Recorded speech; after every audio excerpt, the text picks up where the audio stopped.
Hello everyone, welcome back to my channel Wisdom Academy. आज हम करने वाले हैं 6th क्लास की जो एनसीईआरटी है ज्योग्राफी की, उसका चैप्टर 6। इससे पहले हम 4 चैप्टर कर चुके हैं, तो जिन आप लोगों ने अगर वो वीडियो नहीं देखी है तो आप पहले वो वीडियो देख लेना ताकि आपका बेस बन जाए और आपको समझ में आ जाए कि हम फर्स्ट चैप्टर से पढ़ते पढ़ते कहाँ पर आ गए हैं। ठीक है, तो उसमें हमने फर्स्ट, सेकेंड, थर्ड और फिफ्थ चैप्टर करा है, क्योंकि फोर्थ चैप्टर जो है पेपर के पॉइंट ऑफ व्यू से इतना ज़्यादा इंपॉर्टेंट नहीं है।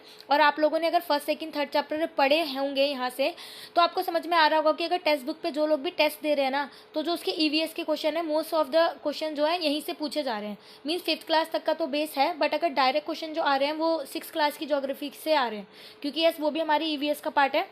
तो ये वाला जो चैप्टर देखो इतना ज़्यादा इंपॉर्टेंट नहीं है, इसमें ना टर्मिनोलॉजी है।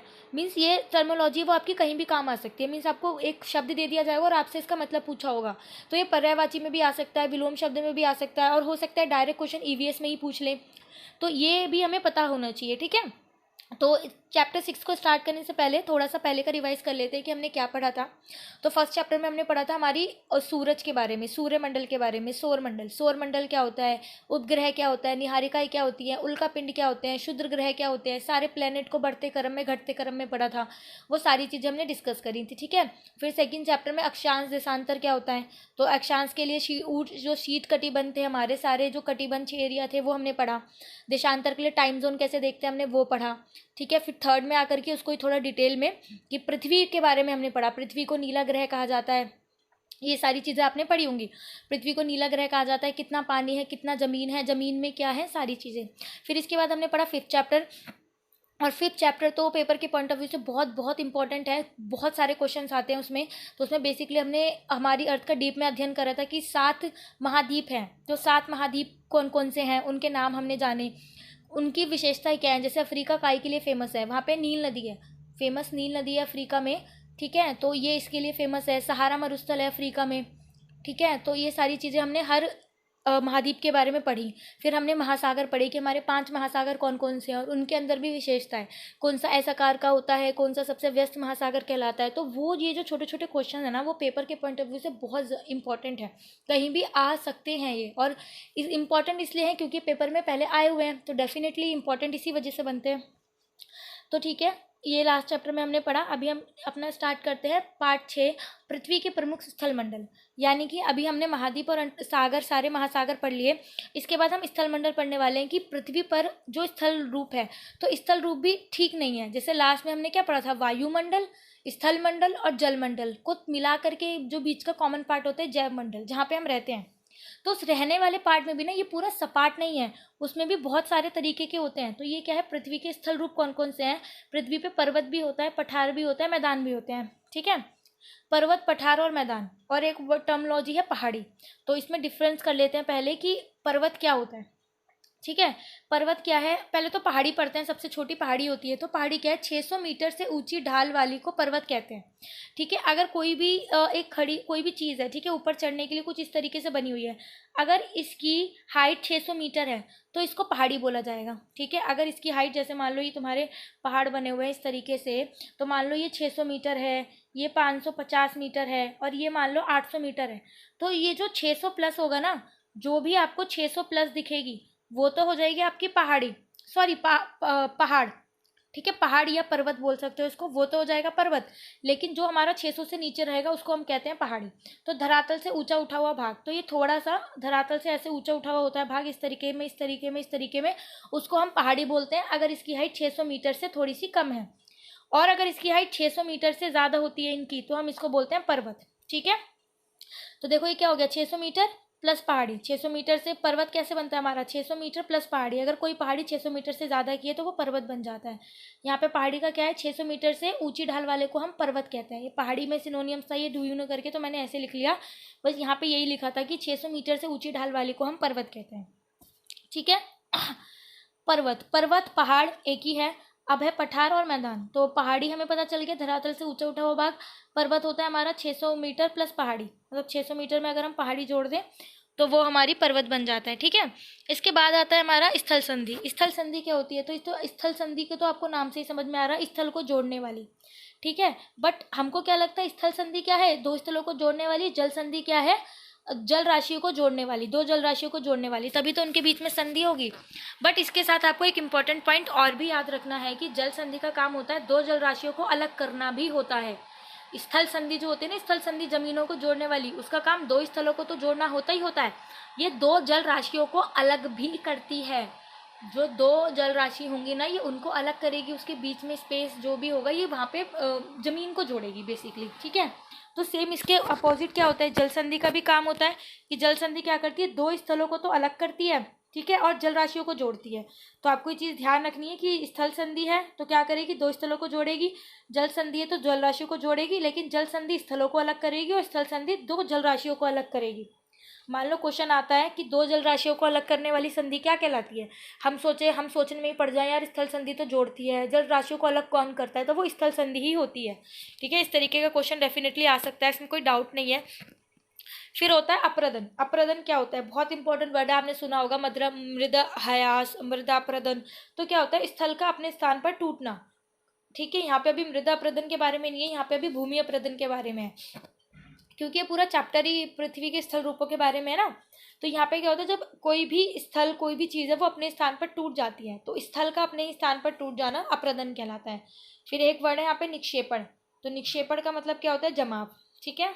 निक्षेपण का मतलब क्या होता है, जमाव। अब हमने पढ़ लिया पहाड़ी, अब हम पढ़ेंगे पर्वत, ठीक है। पर्वत एक दो प्रकार के नहीं होते। पर्वत अभी हमने पढ़ा क्या होता है, 600 प्लस वाले हाइट को हम पर्वत बोलते हैं।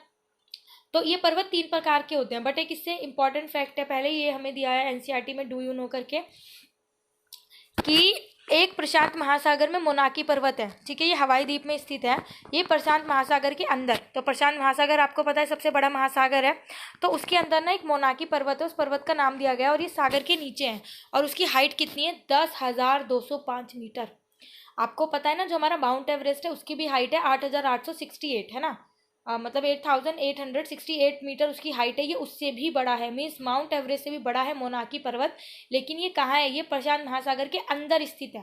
ये जो पहाड़ है ना, ये प्रशांत महासागर के अंदर है, समुद्र के अंदर। ये पर यहाँ पे दिया हुआ है, समुद्र भी नहीं है, महासागर है, बहुत बड़ा है, तो ये उसके अंदर दिया हुआ है। मेन पॉइंट यही है कि मतलब माउंट एवरेस्ट जो दुनिया का सबसे बड़ा पहाड़ है, उससे भी बड़ा कुछ है ना, और वो कहाँ है, सागर के नीचे, और मोनाकी पर्वत में जो हवाई द्वीप पर स्थित है, ठीक है। आगे बढ़ते हैं। अब ये हमारे पर्वत के तीन प्रकार, पर्वत जो होते हैं तीन प्रकार के होते हैं। पर्वत क्या है, जो 600 मीटर हाइट से ज़्यादा होते हैं, तो ये तीन प्रकार के होते हैं। अभी पता है आप ना, इनका ये मैंने वैसे यहाँ पे लिखा हुआ है, ठीक है, मैंने ये यहाँ पे लिखा हुआ है, बट मैं बोलूँगी कि आप ना इनका ये डिटेलिंग मत पढ़ना, कि मतलब क्या है ये पर्वत, कैसे होते हैं, क्या होते हैं, किस तरीके के, वो समझने मत बैठना। अभी बस आप ये नाम याद कर लो कि पर्वत के तीन प्रकार कौन से हैं, क्योंकि अगर मान लो पर्वत, आपको क्वेश्चन आ जाता है कि पर्वत के प्रकार कौन से नहीं है, सो दैट आप एक को नेग्लेक्ट कर पाओ। तो इनको ज़्यादा मैं डिटेल में नहीं समझाऊंगी, पहाड़ पर्वत कैसे होते हैं, वो जो इंपॉर्टेंट पॉइंट्स है बस हम वो डिस्कस करते हैं, ठीक है। तो देखो, पर्वत होते हैं तीन प्रकार के। एक तो होते हैं वलित पर्वत। वलित पर्वत किस रूप में होते हैं, वलित पर्वत देखो, जिनकी ना एकदम से ऐसे श्रेणी बनती है, ऐसे, जैसे कि ये ऐसे करके जो एक श्रृंखला में होते हैं, जो एक चैन के रूप में काम करते हैं ना, पूरे चैन के रूप में, मतलब एक से दूसरा जुड़ा रहता है, जहाँ पे एक खत्म होता है दूसरा शुरू होता है, आपस में जुड़े रहते हैं। ये इस तरीके से छोटे हों बड़े हों, ऐसे करके पूरी की पूरी, मतलब एक टोली कह लो, समूह कह लो, ग्रुप कह लो, होता है पूरे का, पूरी चेन में जो रहता है वो हमारा कहलाता है वलित पर्वत, ठीक है। वो हमारा होता है वलित पर्वत, ठीक है। इसकी बहुत सारे एग्जाम्पल हैं हमारे दुनिया में, लाइक पूरे वर्ल्ड में, Himalaya, Alps, Ural, Aravalli, Appalachian. आपको नाम याद रखने, अगर आ जाता है कि अपलेशियन कौन से पर्वत का प्रकार है, तो आपको पता होना चाहिए अपलेशियन वलित पर्वत है। तो वलित पर्वत का पहला प्रकार, पर्वतों का पहला प्रकार कौन सा है, वलित पर्वत, जिसमें है हिमालय, आल्पस, यूराल, अरावली और अपलेशियन, ठीक है। एक नाम दिया हुआ है ब्लॉक माउंटेन, ठीक है, सुना होगा आप सबने ब्लॉक माउंटेन। इसे हिंदी में भ्रशोथ माउंटेन भी कहा जाता है, इंग्लिश में ज़्यादा सही है वैसे ब्लॉक माउंटेन। ये पता है क्या होता है कि जब भी हमारा, मीन्स कि मान लो एक पहाड़ है, ये कुछ इस तरीके का पहाड़ है और ये इस तरीके का पहाड़ है, मीन्स मान लो जब आपस में प्लेटें टकराती हैं या समझ लो भूकंप आता है, तो क्या करते हैं, किसी दबाव के कारण ना कुछ पार्ट जो जमीन में धंस जाता है या कुछ पार्ट नीचे धंस जाता है। मीन्स मान लो कोई इधर से वजन, मान लो कोई भी एक चीज़ है, एक इधर से वजन दबा रहा है, एक वजन इधर से लगा रहा है, तो क्या करता है, बीच का पार्ट एकदम से उठ जाएगा, ठीक है, एकदम से बीच का पार्ट उठ जाएगा। और कभी कभी ऐसा होता है कि मान लो इधर पर्वत है इधर पर्वत है, प्लेटें ढक रही हैं, प्लेटें आपस में खिसक रही है, एक दूसरे से टकरा रही हैं, तो ये जो बीच वाला पार्ट है कुछ दब करके वो नीचे बैठ जाएगा। ठीक है, तो इस तरीके से रहता है कि मतलब देखो यहाँ पे ये देखो ये ऊपर उठा हुआ है, यहाँ पे ऊपर उठा हुआ है, ये उठा हुआ है, बीच का पार्ट जो है वो नीचे बैठ जाता है। और कभी कभी क्या होता है दोनों तरफ से आने पर क्या होता है कभी कभी पार्ट जो है वो उठ के बैठ जाता है, ऐसे मीन्स वो पूरा पूरा ऐसे हो जाता है। तो ये होता है हमारा ब्लॉक माउंटेन। इसके एग्जाम्पल क्या है, राइन घाटी। राइन घाटी पूरा ब्लॉक माउंटेन से घिरी हुई है पूरी, मतलब उसी का ये एग्जाम्पल है। और है वॉचसेस पर्वत, यूरोप में है ये।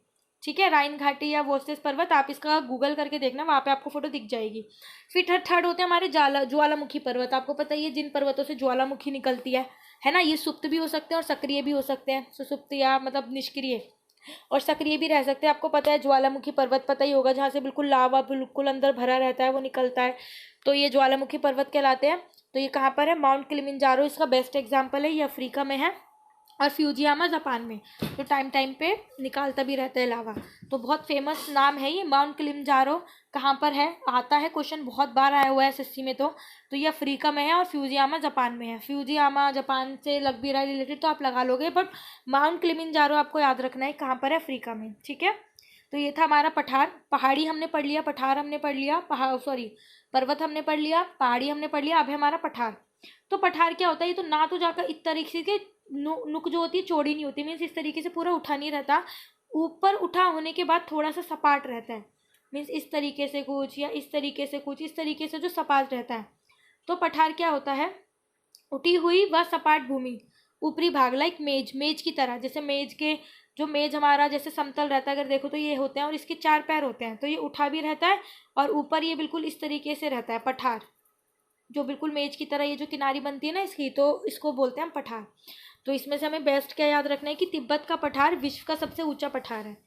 तिब्बत का पठार, क्योंकि इन पठारों की ना इतनी ज़्यादा हाइट नहीं होती, पर्वत से तो ऑब्वियसली कम होते हैं, और ये बिल्कुल इनकी चोटी चोच की तरह नहीं होती, बिल्कुल मतलब समतल होते हैं, ये मेज की तरह फैले रहते हैं। ऊपरी भूमि जो होती है इनकी सपाट होती है। तो बेसिकली फर्स्ट थिंग तो यही है कि इनकी ज़्यादा हाइट भी नहीं रहती। और इसमें हमें याद क्या रखना है कि तिब्बत का पठार जो है विश्व का सबसे ऊंचा पठार है। ठीक है, अफ्रीका का पठार ये बहुत ज़्यादा फेमस है, क्योंकि यहाँ से सोना व हीरा निकलता है, बहुत ज़्यादा मात्रा में निकलता है, मतलब पूरी दुनिया में कहीं इतना नहीं निकलता जितना इस पठार से निकलता है, सोना व हीरा। तो हमें तिब्बत का पठार क्यों याद रखना है, क्योंकि दुनिया का सबसे बड़ा पठार है। फिर ये क्या है, अफ्रीका का पठार सोना व चांदी देता है। और छोटा नागपुर का पठार इंडिया में बहुत ज़्यादा फेमस है। छोटा नागपुर का पठार आपने सुना होगा ना कि कितना ज़्यादा खनिजों के लिए फेमस रहता है।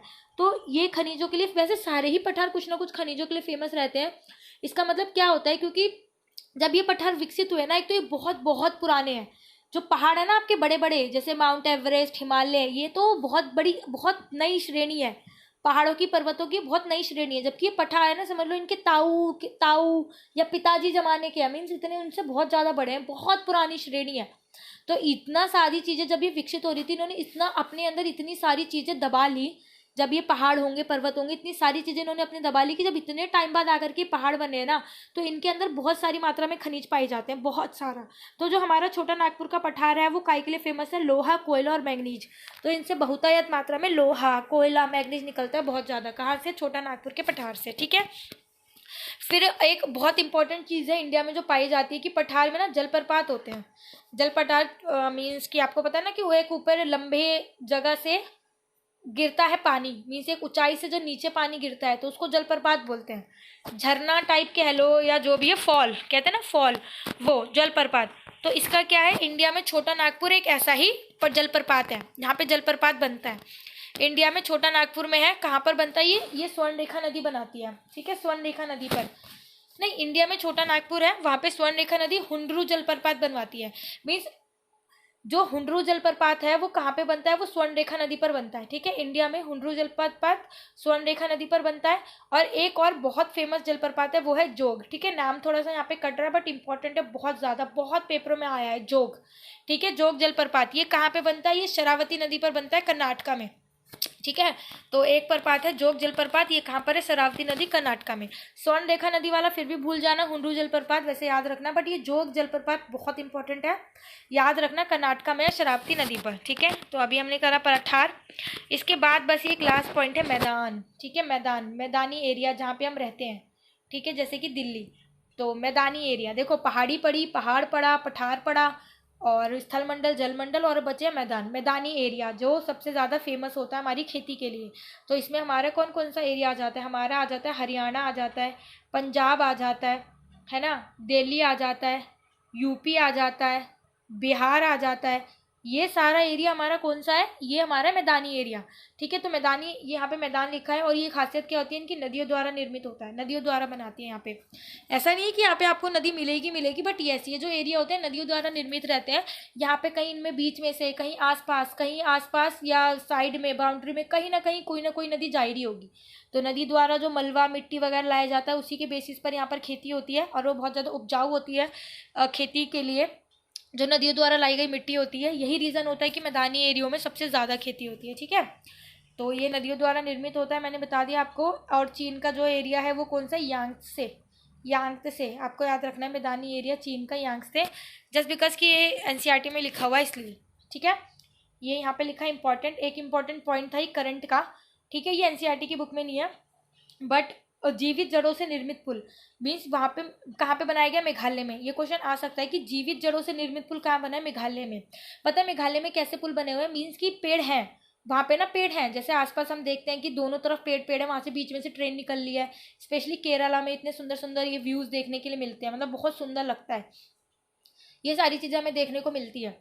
ठीक है, तो उन्होंने क्या करा हुआ है, कैसा पुल बनाया हुआ है कि उनकी पेड़ तो वहाँ पे है ही, तो जैसे कुछ पेड़ों की जड़ें बाहर निकलती हैं या जमीन के अंदर से वो जड़ें हैं, आपस में ही जड़ें मिला दी। मीन्स पेड़ों की बहुत सारी जड़ें आपस में बांध दी इन्होंने, और बांध करके जीवित जड़ों से पुल बनाया हुआ है।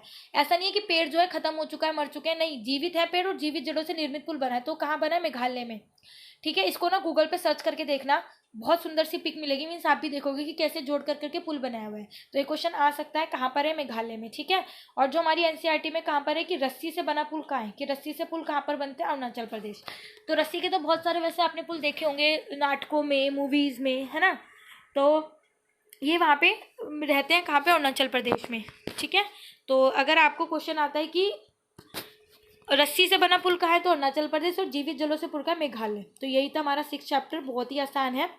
ठीक है, और आप लोग बहुत नोट्स के लिए मीन्स बोलते हो मेरे को टेलीग्राम पे, है ना, तो मैं क्या करती हूँ, इसका डिस्क्रिप्शन में लिंक डाल देती हूँ इस पीडीएफ का, तो आपको डायरेक्ट ये पीडीएफ जो है डाउनलोड हो जाएगी, तो आप इसमें से ही पढ़ लेना। ठीक है, सो आई होप आप लोगों ने जो भी पढ़ा इस वीडियो में आपको समझ में आया होगा। कोई भी डाउट हो, कोई भी कन्फ्यूज़न हो, तो डेफिनेटली आप लोग कमेंट कर सकते हो।